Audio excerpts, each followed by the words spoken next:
Are you ready to future-proof your freelance writing career? If you are, in this video I'll cover 5 ways that the industry has changed and how you can ensure that you turn the challenges that freelance writers are facing into opportunities. So let's speak about the first opportunity or challenge that freelance writers are facing, and this is the rise of AI and machine learning. Many writers see this as something that could potentially replace them. The way I choose to see it is that it's something that can enhance and augment the way we do things.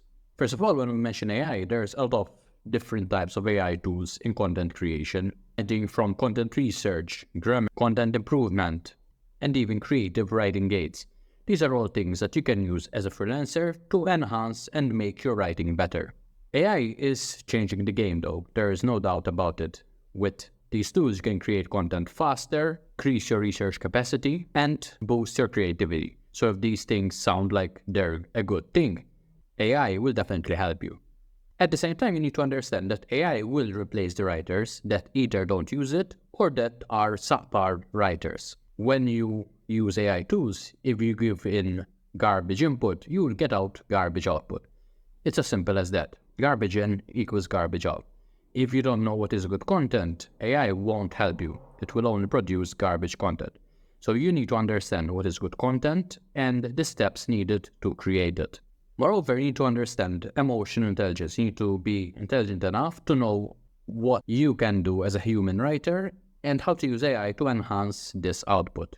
So you may be thinking, how do I actually do this? You do it by integrating AI into the slots in your workflow where it makes the most sense. If you are brainstorming ideas, there's no reason why you shouldn't use AI to help you with that. If you're writing a story, an anecdote about a personal experience, AI won't be able to tell the story in the same way that you would be able to, because you lived the story, you were there, you felt the emotions, you saw what happened. In the initial version, it is you that needs to write the story. You can then use AI to enhance it, to add in some details to make it more engaging. But at the base level, the foundational level, you need to create that story. At the end of the day, it's all about balancing AI with your original unique voice. And finding the balance is what will allow you to create higher quality content. So at the end of the day, it's about the enhancement, not the replacement of you as a human writer. The second thing that you need to understand as a freelance writer is that the way people consume content has changed, both in the platforms that people are using and in the formats they are consuming. Before, it was more about long-form content, long blog post articles, long YouTube videos. Today, there's a lot of focus on the shorts, TikTok, Instagram Reels, and YouTube Shorts. If you're not creating content for these channels, chances are that you will be left behind. The thing is that creating this type of content requires putting on a different hat than creating long-form content. With long-form content, people are there to learn topics in detail. They have sat down, they might have a cup of coffee, they're ready to learn and understand and dig deep. With short-form content, people might be commuting, people might have only a few minutes, so they're there swiping up on their phone, and you need to do something that stops them in their track. You need to force their attention onto what you're saying. So understanding the type of audience and their preferences is the first step to dealing with this shift in the way people consume information. Then your writing style needs to fit these new formats and platforms. So there can't be any fluff in what you write. You need to get straight to the point. You can't have an introduction that's made up of 10 paragraphs. You need to have 1 to 2 paragraphs clearly stating what benefit the reader will get or the viewer will get from consuming your content, and then getting straight into it. There's no beating around the bush, it's straight to the point.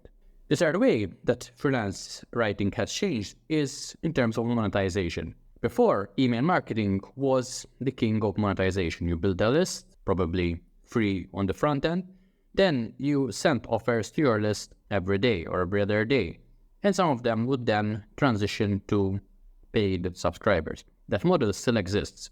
You can still make money with it, and it's ideal to have your own list because that is the only thing or the only asset that is truly yours.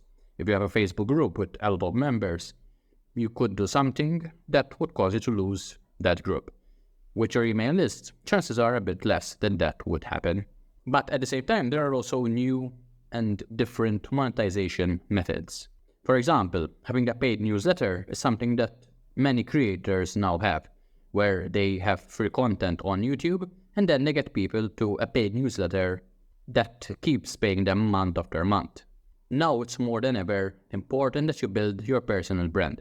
People do business with people that they know, that they like, and that they trust. And offering free content, showing people the value that you can provide them is very important. It's also much easier than before to create this type of content. With so many different channels, you're no longer restricted to one channel. You can reach people where they're at, whether it's YouTube, Facebook, TikTok, Instagram, or any other channel. The more of these you have, the more diversified your income streams are. At the same time, don't feel you have to do everything from day one. You can build up to that. You should build up to that. As you build up to that, you're also learning important lessons that you can share with those that are 2 steps behind you. Sometimes we forget how much knowledge we have, and that the questions that we now have answers to were the questions that we would have loved to have someone give us answers to a few months or a few years ago. Never underestimate how important your current knowledge is and how much you can help someone who's just a couple of steps behind you. When you do that, when you share this knowledge, you're able to monetize it in different ways. Number 4, in the challenges and opportunities freelancer space is the opportunity or the power of niche specialization. It's no longer the case that you can be an expert in online marketing. That's way too broad. You can no longer be an expert in content writing. That's also too broad. What you want to do is be an expert in your own specific niche. If you are known as the guy that, for example, helps businesses create email educational courses in the fitness niche for women over the age of 30, that is very specific. And when you have that specificity, someone that is targeting that audience will come to you because you're exactly the person they need, compared to someone that is super general and helps people with online content. There's a very big difference between the two. And with this enhanced visibility and authority, it's easier to get business. And that also means you're able to charge higher rates, which is always a win-win situation. So how do you choose your specific niche? And ideally, you combine 3 things: your passion, the demand for it, and your expertise. I don't think that it should be just about passion. You will never find your passion from the first moment, because when you're starting out, you probably don't know what that passion is. If you can combine some level of passion with your expertise and with a market demand, and I think that is one of the, if not the most important out of the 3, you have a winning recipe. Over time, this niche might also change. You might decide to adapt, to move on. So it's also important not to pigeon yourself into a corner and not be able to shift from there. Having some sort of adaptability, being able to maneuver from one to another without changing your angle and your market completely is also important. And finally, number 5 is being open to learning new skills. In this digital world, it's no longer the case that you have a couple of skills, few skills that you keep using over and over again. Instead, it's more about stacking skills on top of each other.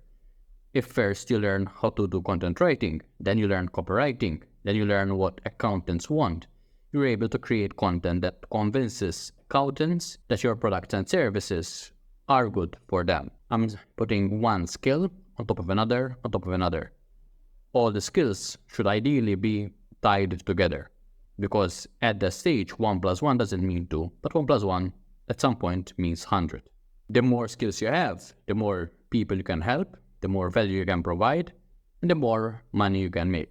And when you have different skills that you can use to help others, that is when you become irreplaceable, because you're not just a one-trick pony. You're also able to adapt, think outside the box, and help people with real problems. So in this video, I spoke about the 5 different ways that freelance writing is changing.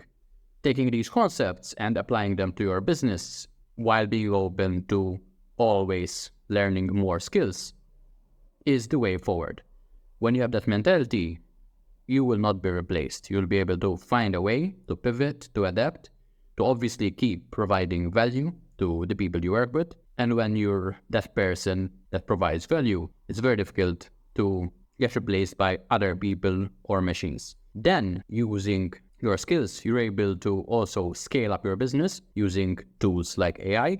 So you keep getting better over time. I hope that you found this video useful, and if you did, hit the like and subscribe button so you don't miss future videos. And if you want to get started with your own freelance business, check out the link in the description. I have a checklist that will show you how to get started step by step. So I'll speak to you in the next video.